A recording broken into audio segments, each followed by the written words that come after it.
Atomic habits part 2. तुमच्या सवयी तुमचे व्यक्तिमत्व कसे घडवतात आणि तुमचे व्यक्तिमत्व तुमच्या सवयींना कसा आकार देते. वाईट सवयींच्या पुन्हा पुन्हा आहारी जाणे इतके सोपे का असते? चांगल्या सवयी अंगी बाणवणे इतके अवघड का असते? तुमच्या रोजच्या सवयी आणि त्यामध्ये तुम्ही करत असलेल्या सुधारणा यांचा तुमच्या आयुष्यावर फार मोठा परिणाम होत असतो. या सवयींखेरीज काही गोष्टी अशा असतात की त्यांचा परिणाम सवयींच्या व त्यांच्यातील बदलांच्या परिणामांपेक्षाही अधिक प्रभावशाली असू शकतो. पण तरीही आजपासून एका वर्षानंतरही आत्ता तुम्ही जे काही आहात, जे काही आणि जसे आयुष्य जगत आहात त्यापेक्षा काहीही चांगले तुमच्या हातून घडत नसेल अशाही अवस्थेची शक्यता नाकारता येत नाही. सतत अगदी मनपूर्वक प्रयत्न करून शिवाय मधून मनाला नव्याने प्रेरणेचे धक्के देऊन सुद्धा बऱ्याच वेळा चांगल्या सवयींचे पालन फार दिवस करत राहणे अवघड पडते. व्यायाम, ध्यानधारणा, रोजनिशी लिहिणे, स्वयंपाक या अशा काही सवयी आहेत की ज्या पहिले 2-3 दिवस चांगल्या, सुयुक्तिक, वाजवी वाटतात पण लवकरच त्रासदायक वाटू लागतात. त्याची कटकट होऊ लागते. तरीसुद्धा सवयींनी आपल्या जीवनात एकदा स्थान मिळवले की त्या विशेषतः त्यातल्या नेमक्या नको असलेल्या सवयी आपल्याला कायमच्या चिटकून बसतात. बाजारात तयार मिळणारे तळकट मसाले पदार्थ, अन्नपदार्थ खाणे, अतिप्रमाणात TV पाहणे, धूम्रपान करणे, जरुरीच्या गोष्टीही विनाकारण पुढे ढकलणे यांसारख्या अनारोग्यकारक वाईट सवयी अशा असतात की कितीही प्रयत्न केले तरी त्यांच्यापासून सुटका करून घेणे अशक्य होऊन बसते. सवय लावून घेणे, त्या सोडणे, बदलणे या गोष्टी आव्हानात्मक असतात. याची दोन मुख्य कारणे आहेत. 1. आपण चुकीच्या गोष्टी बदलायला जातो आणि 2. आपल्या सवयी आपण चुकीच्या मार्गाने बदलण्याचा प्रयत्न करतो. या प्रकरणात मी यातील पहिल्या कारणाचा उहापोह करणार आहे. त्यानंतरच्या प्रकरणात मी दुसऱ्या कारणाविषयी सांगेन. आपली पहिली चूक ही करतो की आपण चुकीच्या गोष्टी बदलायला जातो. हे माझे विधान समजून घेण्यासाठी प्रथम तुम्हाला बदल घडण्याच्या प्रक्रियेत 3 स्तरांची कल्पना करावी लागेल. कांद्यात जसे 3 स्तर असतात तसेच 3 स्तर. पहिला स्तर असतो परिणामांमध्ये बदल घडवणे. वजन कमी करणे, पुस्तक प्रकाशित करणे, स्पर्धेत विजेतेपद मिळवणे यांसारखे एखादा परिणाम साधणे. तुम्ही ठरवलेली ध्येये, उद्दिष्ट ही या बदलांच्या स्तराशी संबंधित असतात. दुसरा स्तर असतो पद्धतीमध्ये बदल करणे. यात तुमच्या सवयी, रीती, पद्धती, यंत्रणा यात बदल करणे समाविष्ट असते. उदाहरणार्थ, व्यायामशाळेत व्यायामाचे वेळापत्रक, व्यायामाचे प्रकार, ते करण्याची पद्धत यात बदल करणे. टेबलावरील पसारा आवरून मांडणीला शिस्त आणणे, ध्यानधारणेची निराळी पद्धत शिकून घेणे इत्यादी. तुमच्या बहुतेक सगळ्या सवयी तुमची एकंदर जीवनपद्धती या स्तराशी संबंधित असते. तिसरा आणि अगदी आतला स्तर असतो तुमचे आंतरिक व्यक्तिमत्व बदलणे. यात तुमची जीवनाविषयीची तत्त्वे, मूल्ये, तुमची जीवनसूत्रे आणि तुमच्या श्रद्धास्थाने, आदर्श यातील बदल येतात. जगाविषयीचा तुमचा दृष्टिकोन, स्वतःविषयीची आणि इतरांविषयीची तुमची मते, आडाखे, काही बरे वाईट पूर्वग्रह हे या स्तराशी संबंधित असतात. थोडक्यात परिणाम म्हणजे तुमच्या हाती काय घडते, तुम्हाला काय प्राप्त होते. पद्धत म्हणजे तुम्ही काय, कसे करता, कोणत्या पद्धतीचा, मार्गाचा अवलंब करता आणि तुमचे खरे स्वत्व, व्यक्तिमत्व. तुमची ओळख म्हणजे तुमची श्रद्धास्थाने, विश्वासाच्या जागा, तत्वे, मते इत्यादी. जेव्हा एखादी दीर्घकालीन किंवा कायम टिकणारी सवय लावून ती अंगी बाणवण्याचा, रोज 1% सुधारणेची यंत्रणा तयार करण्याचा प्रश्न येतो तेव्हा या 3 स्तरांपैकी चांगला कोणता किंवा वाईट कोणता हा प्रश्न येतच नाही. 3ही स्तर त्यांच्या जागी अतिशय उपयुक्त असतात. प्रश्न येतो तो बदलाच्या दिशेचा. बरेच लोक सवयी बदलण्याच्या प्रक्रियेची सुरुवात त्यांना काय मिळवायचे आहे, काय प्राप्त करून घ्यायचे आहे यावर लक्ष केंद्रित करून करतात. त्यातून विशिष्ट उद्देश प्राप्ती हा पाया धरून, तेच ध्येय ठरवून त्याच चौकटीत बसणाऱ्या सवयी येतात. याला पर्याय आहे तो खरे सत्व, आपली ओळख, व्यक्तिमत्व हा पाया धरून त्यांच्या विकासासाठी उपयुक्त अशी सवय लावून घेण्याचा. हा दृष्टिकोन नक्की केला की साहजिक आपल्याला आपली ओळख काय म्हणून व्हायला हवी आहे, आपले व्यक्तिमत्व कसे विकसित व्हायला हवे आहे यावर आपण विचार करू लागतो, लक्ष केंद्रित करू लागतो. अशी कल्पना करा की दोघेजण धूम्रपानाचे व्यसन सोडण्याच्या प्रयत्नात आहेत. त्याच काळात त्यांना कोणीतरी सिगारेट देऊ करते. तेव्हा त्यातला एक जण म्हणतो, माफ करा, मी धूम्रपान सोडण्याचा प्रयत्न करतो आहे. हे उत्तर खरेच आहे, संयुक्तिकही आहे, पटण्यासारखे आहे. परंतु या उत्तरातून हे ध्वनित होते की तो माणूस अजूनही स्वतःला धूम्रपान करणारा समजतो आहे आणि त्याची ती सवय तो सोडू पाहतो आहे. त्याला असे वाटते आहे की त्याच्या मनातली त्याची ओळख तशीच ठेवूनही त्याचे वर्तन बदलेल, व्यसन सुटेल. दुसऱ्याला जेव्हा सिगारेट देऊ केली जाते तेव्हा तो उत्तर देतो, माफ करा, मी धूम्रपान करीत नाही. दोन उत्तरांमध्ये फरक थोडासाच आहे, पण या उत्तरात त्या माणसाने त्याची आधीची ओळख बदललेली आहे याची स्पष्ट खूण दिसते. धूम्रपान हे त्याच्या आयुष्याचा भाग होते, पण ते आयुष्य हा त्याचा भूतकाळ होता आणि आता त्याची ओळख धूम्रपान करणारा अशी उरलेली नाही, हे त्याच्या उत्तरातून स्पष्टपणे जाहीर होते.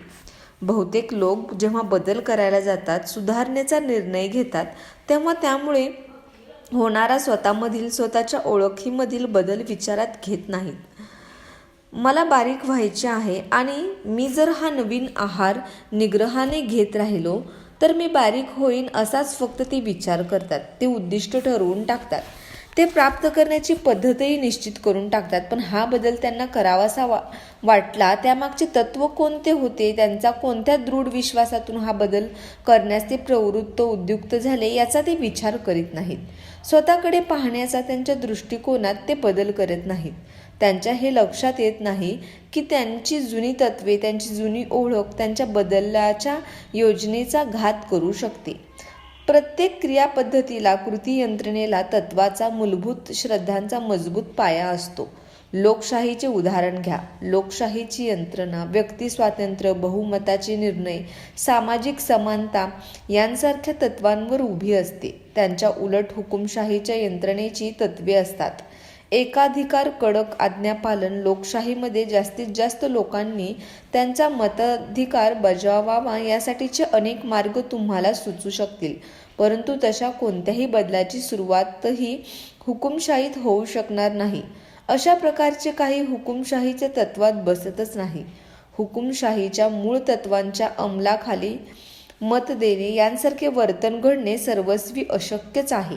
या दोन प्रकारच्या शासन पद्धतीच्या बाबतीत जे दिसून येते तेच आपण जर समाज, संस्था किंवा व्यक्ती यांचा विचार केला तरीही दिसून येते. त्यांची काही तत्वे, निष्ठा असतात, वृत्ती, प्रवृत्ती असतात, गृहीते असतात, मापदंड असतात, दृष्टिकोन असतात आणि त्यांच्या पायावरच त्यांची यंत्रणा उभी असते. त्यांच्या सवयींमागे त्यांची एक विशिष्ट ओळख असते. या सर्वांशी अनुरूप नसणारे, न जुळणारे कोणतेच वर्तन फार काळ टिकून राहत नाही. तुम्हाला अधिकाधिक पैसा पाहिजे असेल, पण तुमची वृत्ती जर पैसे मिळवण्यापेक्षा ते खर्च करण्याची असेल, तुमचा नैसर्गिक कल जमेपेक्षा खर्चाकडे अधिक झुकता असेल, तर तुम्ही पैसे मिळवण्यापेक्षा ते खर्च करण्याकडेच खेचले जाणार.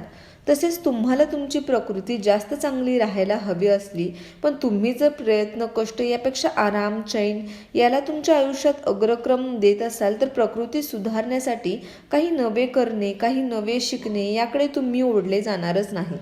तुम्ही आरामच करीत राहाल.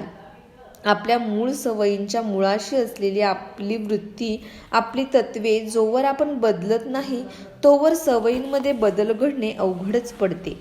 या बाबतीत कोलोराडो येथील बोल्डर या शहराचा रहिवासी एक उद्योजक ब्रायन क्लार्क यांची कथा हे एक उत्तम उदाहरण आहे. मला आठवत आहे तेव्हापासून मी माझ्या हाताच्या बोटांची नखे खात आलो आहे. तो मला सांगत होता, माझ्या तारुण्यावस्थेत मला घेरून टाकलेल्या तणावातून, विमनस्क अवस्थेतून मला ती सवय लागली आणि मग ती चांगली नाही, हानिकारक आहे हे कळत असून सुद्धा एक प्रतिक्षिप्त क्रिया होऊन बसली. पण मग एक दिवस मी मनाशी पक्का निश्चय केला की नखे व्यवस्थित वाढेपर्यंत ती अजिबात खायची नाहीत आणि केवळ माझ्या वैचारिक इच्छाशक्तीच्या बळावर मी तो निश्चय पाळला.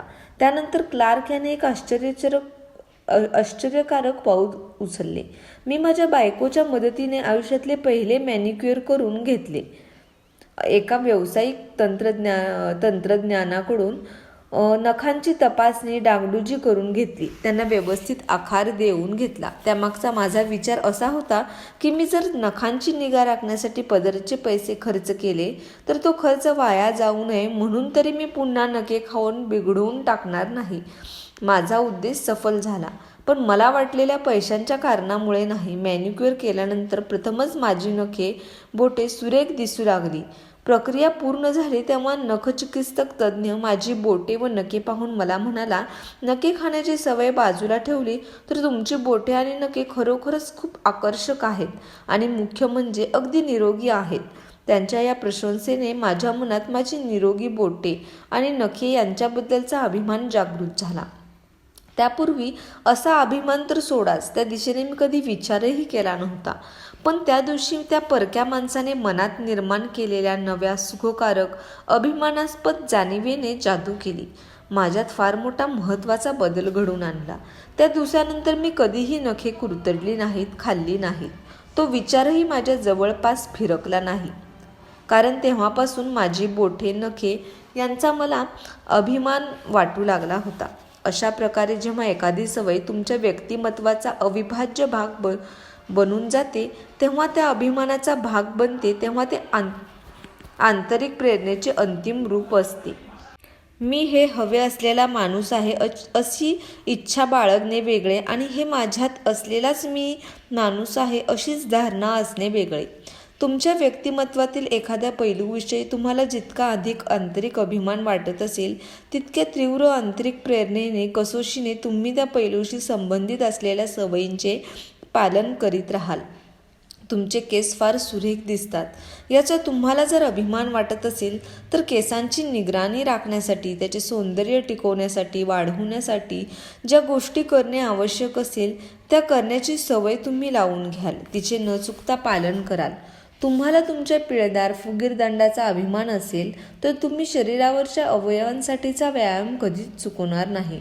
तुम्ही विणत असलेल्या सुंदर स्कार्फचा तुम्हाला अभिमान वाटत असेल तर तुम्ही साहजिकच तुमच्या आठवड्यातील जास्तीत जास्त वेळ विणण्याला द्याल. एकदा कोणतीही गोष्ट ही तुमच्या अभिमानाचा विषय बनली की मग ती साधण्यासाठी तुम्ही पूर्ण शक्तीनिशी प्रयत्न करता, त्यासाठी प्राणपणाने लढता. वर्तनातील खरा बदल हा तुमच्या व्यक्तिमत्वातला बदल असतो. कोणत्या तरी कारणाने एखाद्या गोष्टीने प्रेरित होऊन तुमची एखादी सवय अंगीकाराल, पण जेव्हा ती तुमच्या व्यक्तिमत्वाचाच एक भाग बनेल तेव्हा तुम्ही तिचे दीर्घकाळ पालन करीत राहाल. व्यायामशाळेत जाणे, विशिष्ट आहार घेणे अशा गोष्टी तुम्ही स्वतःला 1-2 वेळा आवर्जून मुद्दाम होऊन करायला लावालही. पण जर तुम्ही त्या बाबतीतले तुमचे विचार, तुमची तत्त्वे बदलली नाहीत, त्या गोष्टीविषयीची निष्ठा मनात ठसवली नाही तर त्या सातत्याने नियमितपणे दीर्घकाळ करीत राहणे तुम्हाला अवघड पडेल. जोवर सुधारणा सवयी तुमच्या व्यक्तिमत्वाचाच भाग बनून जात नाहीत तोवर त्या तात्पुरत्या पाळल्या जातात. एखादे पुस्तक वाचणे हे नव्हे तर वाचक होणे, वाचनाची गोडी लावून घेणे हे उद्दिष्ट असले पाहिजे. मॅरेथॉन शर्यत पळणे हे नव्हे तर एक धावपट्टू होणे, पळणे या क्रीडा प्रकाराची पळण्याच्या व्यायामाची गोडी लावून घेणे हे उद्दिष्ट असले पाहिजे. एखादे वाद्य वाजवायला शिकणे हे नव्हे तर एक वादक बनणे हे उद्दिष्ट असले पाहिजे. तुमच्या वर्तनातून तुमचे व्यक्तिमत्व प्रतिबिंबित होत असते. तुमच्या हातून घडणाऱ्या कृती मग त्या सहेतुक जाणीवपूर्वक केलेल्या असोत किंवा निर्वातूक नकळत सहजपणे घडून गेलेल्या असोत, या तुमच्या जीवनाप्रती ज्या काही निष्ठा असतात, तुमच्या स्वतःविषयीच्या ज्या काही निश्चित कल्पना असतात त्यांच्याच दर्शक असतात. त्या तुम्ही जी जीवनतत्वे मानत असतात त्यांच्याकडेच निर्देश करत असतात. माणसांची त्या व्यक्तिमत्वातील एखाद्या पैलूवर पक्की निष्ठा असली तर त्याचे वर्तन हे जास्त करून त्या पैलूशी सुसंगत असते. ही गोष्ट शास्त्रीय संशोधनाद्वारेही सिद्ध केली गेली आहे. उदाहरणार्थ, देशात 2 प्रकारचे नागरिक असतात. एक, जे स्वतःला देशातील लोकशाही जिवंत ठेवण्याची जबाबदारी असलेले मतदार मानतात आणि दुसरे केवळ मतदान करायचे म्हणून करतात. प्रत्यक्ष मतदान करणाऱ्यांच्यात यातील पहिल्या विचारसरणीच्या लोकांची संख्या जास्त असते. ज्या लोकांनी नियमित व्यायामाने निरोगी राहणारे शरीर हा त्यांच्या व्यक्तिमत्वाचा अविभाज्य भाग म्हणून स्वीकारलेला असतो, त्यांना रोज व्यायामाला जाण्यासाठी स्वतःला मनवावे लागत नाही. जे योग्य ते करणे ते सहजपणे घडते. शेवटी तुमचे वर्तन आणि तुमचे व्यक्तित्व हे दोन्ही पूर्णपणे एकरूप झालेले असते. जेव्हा तुम्हाला बदल घडवून आणण्यासाठी सतत स्वतःचा पाठपुरावा करत बसावे लागत नाही. तुम्ही तुमच्या निष्ठांशी प्रामाणिक राहून आपण होऊन कृती करता. माझ्या डोक्याच्या दिशांचा पूर्ण गोंधळ असतो. सकाळचे आणि माझे काही जमत नाही. माझा दिवस दुपारीच उगवतो. मला लोकांची नावे अजिबात लक्षात राहत नाहीत. उशीर हा माझ्या 5वीलाच पुजलेला आहे. तंत्रज्ञानाचे आणि माझे काही पटत नाही. गणिताचे आणि माझे हाडवैर आहे. आणि अशा हजारो अढळ समजुती. जेव्हा तुम्ही एकच गोष्ट स्वतःलाच पुन्हा पुन्हा सांगत राहता, मनावर ठासवीत जाता, तेव्हा ती मनाच्या खोबणीत पक्की रुतून बसते आणि तिची सत्यता स्वीकारणे सोपे होऊ लागते. हळूहळू तुम्ही काही गोष्टी तो मी नव्हेच असे मानून टाळू लागता. काहींना विरोध करू लागता. जगात, समाजात तुम्ही निर्माण केलेली अथवा बनलेली तुमची प्रतिमा जपण्यासाठी तुमच्यावर तुमच्या स्वतःच्याच मनातून, बुद्धीकडून दबाव येऊ लागतो. सर्व कृती, उक्ती या स्वनिष्ठेशी सुसंगत असतीलच याची काळजी घेणे अनिवार्य होते. मग तुम्ही कोणत्याही परिस्थितीत स्वतःशी विसंगत ठरेल असे काहीही होणे टळेल यासाठी कोणत्याही थराला जाता, कोणताही मार्ग शोधता, अवलंबता. अशा रीतीने जसे जसे काही विचार अथवा कृती या तुमच्या व्यक्तिमत्वाशी, तुमच्या तयार झालेल्या ओळखीशी अधिकाधिक घट्ट जोडल्या जातात, तसतसे त्यातल्या कोणत्याही विचारात वा कृतीत कोणताही बदल करणे अवघड होत जाते. तुम्ही ज्या समाजात राहता त्या संस्कृतीशी तुमची नाळ बांधलेली असते. ज्यात जी नीतितत्वे ग्राह्य, स्वीकारार्ह मानली जातात त्यांच्या आणि तुमचे वैयक्तिक निष्ठा, श्रद्धा यांचे पालन करणे मग भले त्यातल्या काही चुकीच्या गैर असल्या तरीही अधिक सोयीस्कर ठरते, सोपे जाते. व्यक्ती म्हणून तुम्ही तुमच्या समविचारी गट किंवा सभोवतालचा समाज यातील कोणत्याही पातळीवर जर एखादा सकारात्मक बदल करायचा असेल तर सर्वात मोठा अडसर असतो तो स्वतःच्या निर्माण झालेल्या ओळखीशी होणाऱ्या संघर्षाचा, मतभेदांचा. एखाद्या चांगल्या सवयीचा अंगीकार करणे हे खरे म्हणजे बुद्धीला पटणारे समंजसपणाचे असते. पण ती सवय जर वर म्हटल्याप्रमाणे तुमच्या समाजातील स्थापित प्रतिमेशी किंवा स्वतःच्या ओळखीशी जुळणारी नसेल तर तुम्ही तिचा स्वीकार करायला कचरता, ती पाळायला नकार देता. कोणत्याही एका दिवशी तुम्ही तुमच्या सवयीचे पालन करायला झगडत असाल, करू शकत नसाल आणि त्याला अनेक सुयुक्तिक कारणेही असतील. तुम्हाला कामातून वेळ मिळत नसेल, तुम्ही थकून गेला असाल, दडपणाखाली असाल, हतबल झालेले असाल, एक ना दोन, पण जर तुम्ही रोजच दिवसेंदिवस त्या सवयींचे पालन करू शकत नसाल तर मग त्याचे खरे कारण हे त्या सवयीच्या पालनाच्या मध्ये तुमची प्रस्थापित झालेली ओळख येत असेल. त्या सवयींच्या पालनामुळे तुमच्या प्रतिमेला धक्का पोहोचत असेल हेच असते. म्हणूनच कोणीही स्वतःच्या ओळखीच्या विशिष्ट रूपाच्या अतिप्रेमात पडू नये. प्रगतीच्या मार्गावर काही गोष्टी विसरणे, नव्याने शिकणे हे गरजेचे नव्हे, अनिवार्य असते. तुमची प्रतिमा उंचवायची असेल, अधिक उजळायची असेल तर तुमची निष्ठा, तत्त्वे, श्रद्धा, जगाप्रतीचा तुमचा दृष्टिकोन हे सर्व सतत तपासून पाहावे लागते. त्यात उचित असे बदल करावे लागतात, त्याच्या दिशा बदलाव्या लागतात. मगच तुमची ओळख अधिक समृद्ध होते. यातून आणखी एक महत्त्वाचा प्रश्न समोर येतो. जर तत्त्वे, निष्ठा, जगाविषयीचा दृष्टिकोन या गोष्टींना इतके महत्त्व असेल तर मुळात त्या गोष्टींचा उगम कशात असतो? एखाद्याची ओळख मुळात तयार कशी होते? तुम्हाला उपयुक्त ठरतील अशा गोष्टी त्यात कशा समाविष्ट करता येतात आणि अडथळा आणणाऱ्या कशा खोडून टाकता येतात, हळूहळू वगळून टाकता येतात. व्यक्तिमत्वात बदल करण्याच्या 2 पायऱ्यांची पद्धत. तुमचे व्यक्तिमत्व तुमच्या सवयींमधून दृष्टीपथात येते. तुमची तत्त्वे, निष्ठा या काही जन्मजात नसतात. प्रत्येक तत्त्व, निष्ठा त्या जगाविषयीच्या, इतरांविषयीच्या असोत किंवा स्वतःबद्दलच्या, या शिकाव्या लागतात, अभ्यासाने आत्मसात कराव्या लागतात आणि त्यावर विविध अनुभवांचे संस्कार करावे लागतात. त्यांना आकार द्यावा लागतो, वळण लावावे लागते. नेमक्या शब्दात सांगायचे तर तुमच्या सवयी, काम करण्याच्या, बोलण्या चालण्याच्या, वागण्याच्या पद्धती याच तुमच्या व्यक्तिमत्वाचे दर्शन घडवीत असतात. अगदी साधी गोष्ट, रात्री झोपताना तुम्ही तुमचे अंथरूण तयार करता, त्यातून तुम्ही व्यवस्थितपणाचे किती भोगते आहात हे दिसून येते. तुमच्या लिखाणातून तुमच्या व्यक्तिमत्वातील निर्मिती क्षमता प्रदर्शित होते. तुम्ही करत असलेल्या व्यायामातून त्याचे प्रकार, त्यातील नियमितता यातून तुमचे सशक्त व्यक्तित्व नजरेत भरते. तुम्ही तुमच्या सवयी, जीवनपद्धती यांचे तुम्ही जितक्या जास्त प्रमाणात, जितक्या प्रामाणिकपणे, नियमितपणे, वारंवार पालन करता, तेवढी त्या सवयी, पद्धती यांच्याशी जोडल्या गेलेल्या तुमच्या व्यक्तिमत्वालाही बळकटी येते. व्यक्तित्व, व्यक्तिमत्व, ओळख यांसाठी इंग्लिशमध्ये आयडेंटिटी असा शब्द आहे. हा शब्द लॅटिन भाषेतील एसेन्शिटाज अँड आयडेंटिडेन या 2 शब्दांपासून बनलेला आहे. एसेन्टिशाज म्हणजे असणे, अस्तित्व आणि आयडेंटिडेम म्हणजे पुन्हा पुन्हा, वारंवार. तुमचे व्यक्तिमत्व म्हणजे पुन्हा पुन्हा प्रकट होणारे, जाणवणारे तुमचे अस्तित्व. तुमच्या व्यक्तिमत्वावर तुमचा विश्वास असतो. मी हा असा आहे असे तुम्ही छातीठोकपणे सांगू शकता, कारण तुमच्यापाशी त्याचा पुरावा असतो. तुम्ही गेली 20 वर्षे दर रविवारी न चुकता चर्चमध्ये जाता. हा तुमचे व्यक्तिमत्व, धार्मिकतेचा समावेश असल्याचा स्वच्छ पुरावा असतो.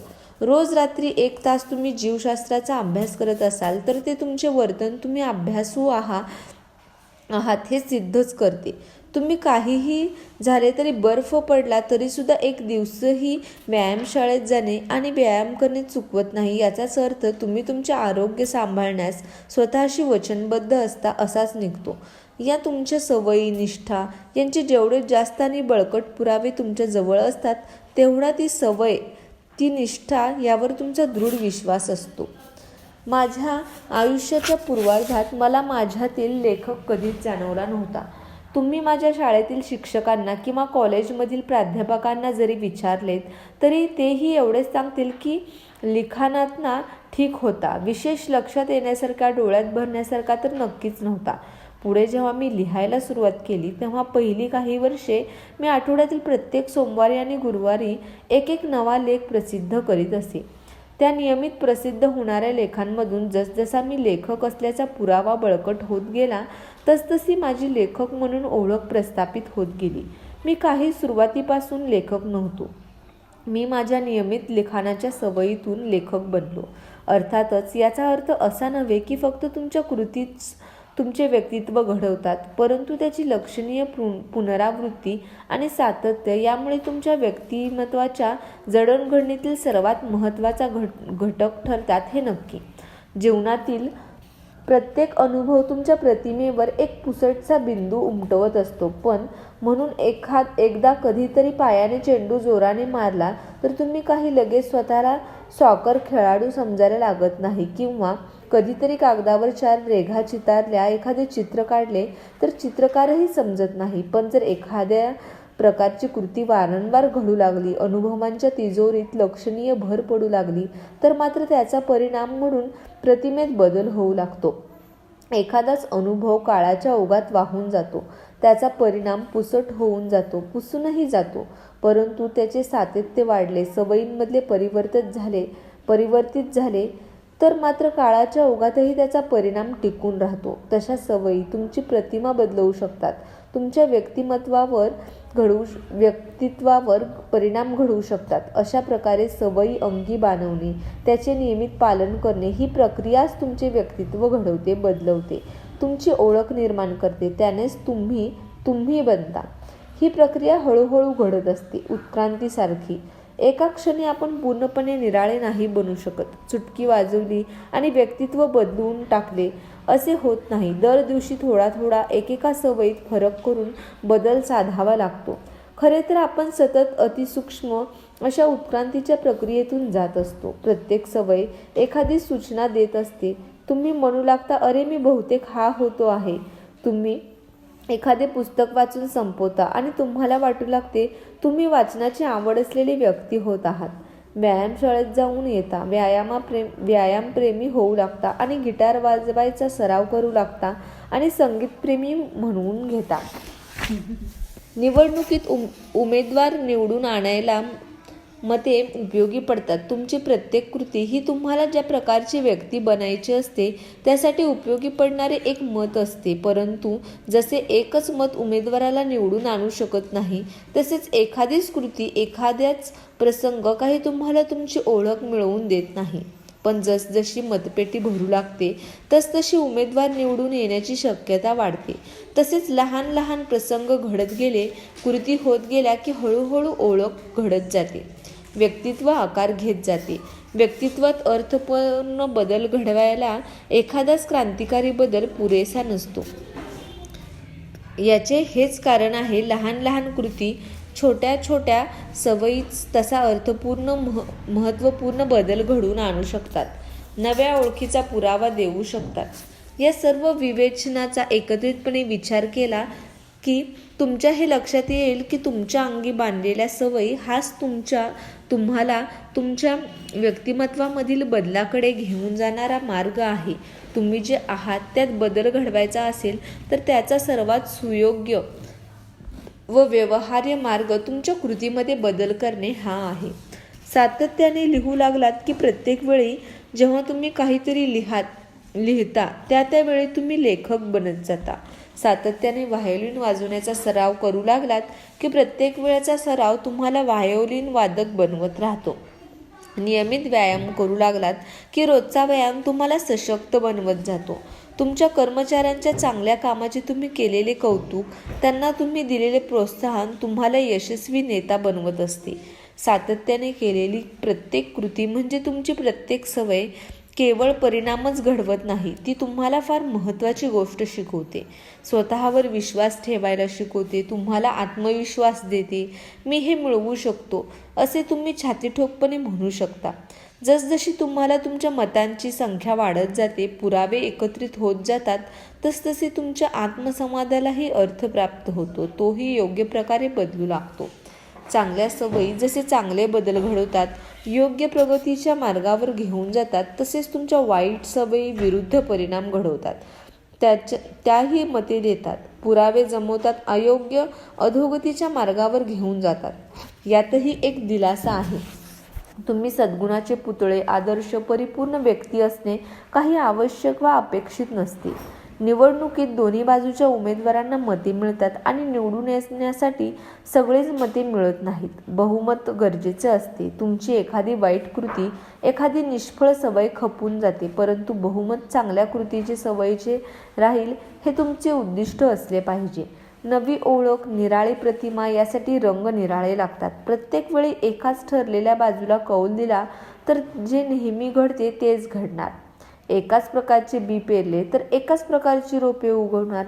जर काही बदलले नाही तर काहीच बदलणार नाही. यात दोन साध्या गोष्टी कराव्या लागतात. एक, आपल्याला काय प्रकारची व्यक्ती व्हायची आहे हे मनाशी पक्के ठरवावे लागते. 2, लहान लहान यशस्वी पावले टाकून स्वतःचा निर्णय स्वतःलाच पटवून द्यावा लागतो, स्वतःला सिद्ध करून दाखवावे लागते. तुम्हाला कोण व्हायचे आहे, काय बनायचे आहे हे स्वतःशी नक्की ठरवा. कारण तुम्हाला काय व्हायचे आहे, कोणत्या तत्वाच्या बाजूने उभे राहायचे आहे, कशाचे प्रतिनिधित्व करायचे आहे, काय म्हणून स्वतःची ओळख निर्माण करायची आहे, तुमची प्रतिमा कशी असायला हवी आहे, या सर्व गोष्टी कोणाच्याही बाबतीत लागू पडतात. व्यक्तीच्या, संघाच्या, समाजाच्या, देशाच्या सुद्धा. हे प्रश्न फार मोठे आहेत, महत्त्वाचे आहेत. बऱ्याच जणांना अंतिम परिणाम काय व्हायला हवा आहे हे निश्चित माहीत असते. कोठे पोहोचायचे आहे ते माहीत असते.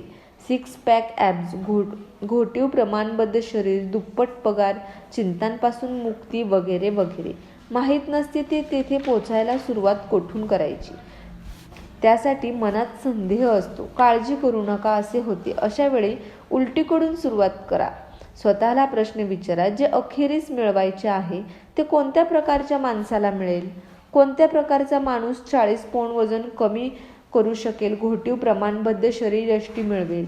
नवीन भाषा कोणत्या प्रकारच्या माणसाला शिकता येईल? एक नवा यशस्वी व्यवसाय कोणत्या प्रकारचा माणूस सुरू करू शकेल? उदाहरणार्थ हा प्रश्न घ्या. कोणत्या प्रकारचा माणूस पुस्तक लिहू शकेल? बहुत करून ज्याची आकलनशक्ती चांगली असेल, जो सुसंगत विचारांचा असेल, कामात सातत्य राखेल, विश्वासपात्र असेल, तो लिहू शकेल. या गरजा एकदा समजल्या की पुस्तक लिखाणीवर केंद्रित केलेले लक्ष तुमची आकलनशक्ती कशी वाढेल याकडे, विचारात सुसंगती, कामात सातत्य आणण्याकडे, थोडक्यात लेखक होण्यास योग्य व्यक्ती कशी बनायची याकडे वळवाल. ही प्रक्रिया ही जी प्रक्रिया आहे ती तुमची समज वाढवेल, तुमच्या विचारांना निराळी दिशा देईल, त्यांचा आवाका वाढवेल. तुम्ही व्यक्तिमत्वातील गरजांसकट विचार करू लागाल. मी आपल्या विद्यार्थ्यांच्या बाजूने उभे राहणारा शिक्षक आहे. मी आपल्याकडे येणाऱ्या रोग्यांना आवश्यक असलेला वेळ आणि भावनिक आधार देणारा डॉक्टर आहे. मी आपल्या कर्मचाऱ्यांची बाजू घेणारा, त्यांची बाजू मांडणारा व्यवस्थापक, मॅनेजर आहे. आपले ध्येय साध्य करण्यासाठी कोणत्या प्रकारचे व्यक्तित्व विकसित व्हायला हवे, कोणते गुण आपल्यामध्ये यायला हवेत, यावरील तुमची पकड एकदा घट्ट झाली की व्यक्तित्व अंगी आणण्याच्या बनवण्याच्या दिशेने तुम्ही योग्य आवश्यक पावले उचलायला सुरुवात करू शकता. माझ्या एका मित्राने स्वतःला सतत एक निरोगी आणि सशक्त व्यक्ती काय काय करेल, कशी वागेल असा प्रश्न विचारून 100 पौंड वजन कमी केले. दिवसभरातील त्यांच्या सर्व कृतींसाठी तो हाच प्रश्न मार्गदर्शक म्हणून वापरायचा. निरोगी माणूस टॅक्सी करून जाईल की पायी जाईल, तो हॉटेलमध्ये बरिटो मागवेल की सॅलड. त्याने स्वतःला असा विश्वास दिला होता की तो जर दीर्घकाळ चिकाटीने निरोगी माणूस जसे वागतो तसा वागत राहिला तर तोही त्यांच्यासारखा निरोगी आणि सशक्त होईल. त्याचा तो विश्वास सार्थ ठरला. वजन कमी होऊन तो खरोखरच निरोगी आणि सुदृढ बनला. व्यक्तित्व घडणीसाठी अंगीकारलेल्या सवयी ही संकल्पना या पुस्तकाच्या आणखी एका विषयाची प्रस्तावना आहे. सवयी तुमचे व्यक्तित्व घडवतात. तुमचे व्यक्तित्व तुमच्या सवयी ठरवते, त्यांना योग्य आकार देणे वळण लावते. हा उभयमार्ग दुहेरी रस्ता आहे. सर्व सवयींची घडण म्हणजे एक लूप असते, एक चक्र असते. पुढच्या प्रकरणात या कल्पनेचा खोलात जाऊन विचार केला आहे. महत्त्वाचे हे आहे की या चक्राची मूठ ही सवयींचा अंतिम परिणाम अथवा उद्दिष्टे यांच्या हातात नाही, तर तुमच्या जीवनविषयक तत्वांच्या, मूल्यांचा आणि तुमच्या व्यक्तित्वाच्या हाती असली पाहिजे. ध्येयप्राप्तीसाठी आवश्यक अशी व्यक्ती बनणे, आपल्या व्यक्तित्वात असे बदल करणे, त्याला योग्य तो आकार देणे, आपली तशी ओळख निर्माण करणे यावर लक्ष केंद्रित केले पाहिजे. विशिष्ट परिणाम साधण्यावर, उद्दिष्टांवर नको. सहेतुक तर्कसंगत सवयी महत्त्वाच्या असतात. सवयींमधील बदलांचा ध्रुवासारखा एकमेव व अढळ उद्देश असतो आपल्या व्यक्तित्वात बदल घडवणे.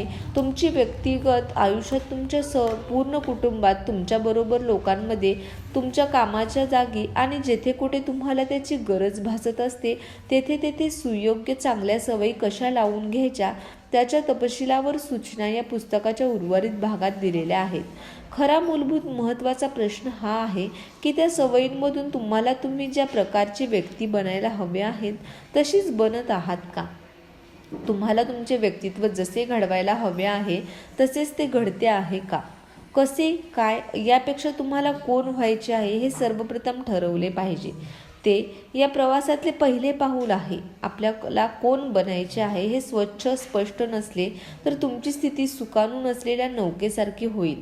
म्हणूनच आपण तेथपासून सुरुवात करीत आहोत. आपल्या स्वतःविषयीच्या कल्पना, आपण स्वीकारलेली तत्त्वे, मूल्ये, आदर्श या सर्व गोष्टी बदलण्याचे सामर्थ्य आपल्यामध्ये असतेच. तुमचे व्यक्तिमत्व म्हणजे काही दगडात कोरलेले शिल्प नसते. ते बदलण्याचा पर्याय तुम्हाला कोणत्याही क्षणी उपलब्ध असतो. आज या व्यक्तिमत्वाच्या कोणत्या पैलूंना बळकटी आणायची हे तुम्ही त्यासाठी योग्य अशा सवयींचा आजच अंगीकार करून ठरवू शकता. हे सत्यच आपल्याला सवयींच्या असाधारण महत्त्वाकडे आणि या पुस्तकाच्या सखोल हेतूकडे घेऊन जाते.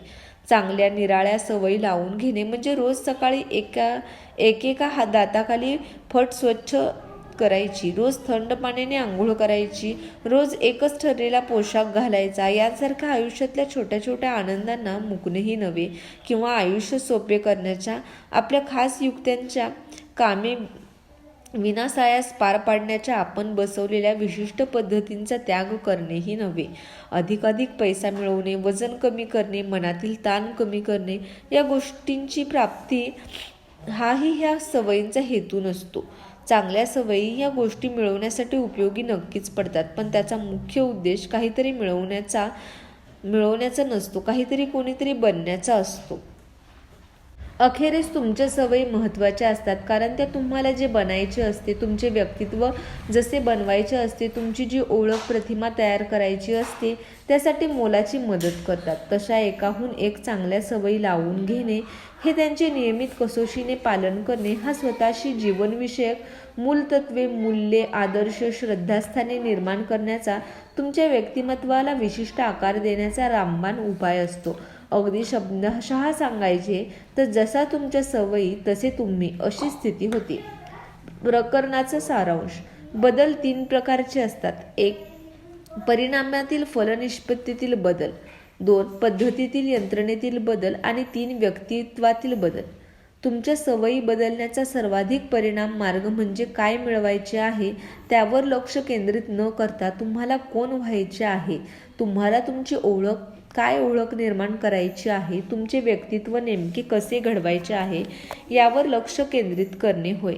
तुमचे व्यक्तित्व तुमच्या सवयींमधून प्रकट होत असते. तुमची प्रत्येक कृती हे तुमच्यातील तुमच्या आदर्श उमेदवाराला तुम्ही दिलेले मत असते. स्वतःमधील उत्तम गुणांना, क्षमतांना झिलई देऊन स्वतःच्या व्यक्तित्वाला सर्वोत्तम आकार, रूप, उजाळा द्यायचा असेल तर सतत स्वतःची मूल्ये, तत्त्वे, आदर्श तपासून त्यात उचित बदल करणे, त्याचे काटेकोरपणे संपादन करणे, व्यक्तित्वाचा विस्तार आणि विकास करणे अत्यंत गरजेचे तर असतेच, अनिवार्यही असते. चांगल्या सवयी चांगले परिणाम घडवून आणतात आणि हे खरेच आहे, परंतु त्यांच्या असाधारण महत्त्वाचे ते मुख्य कारण नव्हे. मुख्य कारण हे आहे की त्या तुम्हाला तुमच्या स्वतःच्या खऱ्या रूपाची जाणीव करून देऊन त्यात तुमच्या व्यक्तित्वात योग्य ते बदल घडवून आणतात.